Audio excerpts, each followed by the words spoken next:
প্রতিদিনের মতো তোমাদেরকে আবার জ্বালাতে চলে এসেছি, তোমাদের নেট খরচ করে আমার ভিডিওটা দেখার জন্য অনুরোধ জানাই। তো তোমরা কিছু মনে করো না, আমি কিন্তু প্রতিদিনের মতো আজকে সকাল সকাল জলখাবার নিয়ে আবার পৌঁছে গেছি।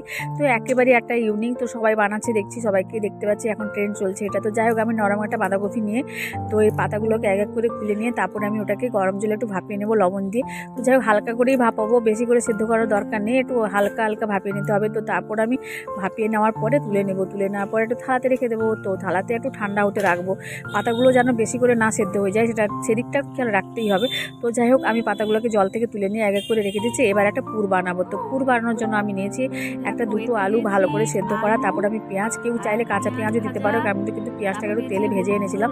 তো একটু লবণ, জিরে গুঁড়ো, হলুদ গুঁড়ো, লঙ্কা গুঁড়ো, জিরে আর ধনে গুঁড়ো সমস্ত কিছু দিয়ে ভালো করে একটু মাখিয়ে নিয়ে পুরটাকে তারপর আমি এটাকে রাখবো। তো রাখার পরে আমি যে বাঁধাকপির পাতাগুলো দেখেছি ঠান্ডা হয়ে গেছে কিনা, তো ঠান্ডা হয়ে গেছে। তারপর আমি পুরগুলোকে একটু একটু অল্প অল্প করে দেবো। তো এইভাবে একটু মুড়ে নিতে হবে। তো মুড়ে নেওয়ার পরে এটাকে এক করে রেখে দেবো। এটাকে কেউ চাইলে কিন্তু স্টিম করে নিতে পারো, মানে একটু ভাপিয়ে নিতেও পারো। তো এইভাবে কেউ খেতেও পারো, আবার কেউ চাইলে এটাকে বেসন দিয়ে একটু, আমি এটা করবো আজকে, তো বেসন দিয়ে আমি এটাকে চপ বানানোর চেষ্টা করবো। তো যাই হোক, আমি এক এক করে নিচ্ছি, দেখো কত সুন্দর করে। এবার একটু ব্যাটার বানাবো। তো ব্যাটার বানানোর জন্য নিচ্ছি বেসন, একটু লঙ্কা গুঁড়ো, হলুদ গুঁড়ো, জিরে গুঁড়ো দিয়েছি। আর একটু ভালো করে এটাকে মাখিয়ে নিয়ে এক এক করে বাঁধাকপির পুরটাকে তুলে নিয়ে আমি বেসনের মধ্যে ডুবিয়ে নিয়ে এক এক করে গরম তেলে ছেড়ে দেবো। বন্ধুরা, তোমাদেরকে আমি কথা দিচ্ছি, তোমরা এই শীতকালে কিন্তু নরম গরম বাঁধাকপি পাওয়া যায়, একবার বানিয়ে খেয়েও জাস্ট অসাধারণ লাগবে, একদম দারুণ লাগবে। একবার কেন, বারবারই খেতে ইচ্ছে করবে, আর বাড়ির সকলকে খাইও।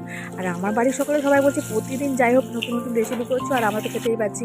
তো যাই হোক, আমি প্রতিদিন একটা নতুন নতুন রেসিপি আনার তোমাদের সামনে চেষ্টা করছি। তোমরা অনেক অনেক ভালোবাসা দিচ্ছ, তাই চেষ্টা করছি। আর অনেক অনেক কমেন্ট করে জানিও আজকে এই আমার রেসিপিটা কেমন হয়েছে। আর তোমরা একটু বাড়িয়ে খেয়েও, ঘরে বানিয়ে খেয়ে খাবে, ঠিক আছে? তো তোমরা ঘরে বানানোর পরে দেখবে কেমন লাগে, আর আমাকে কমেন্ট করে জানাবে। তো টাটা, ভালো থেকো সবাই।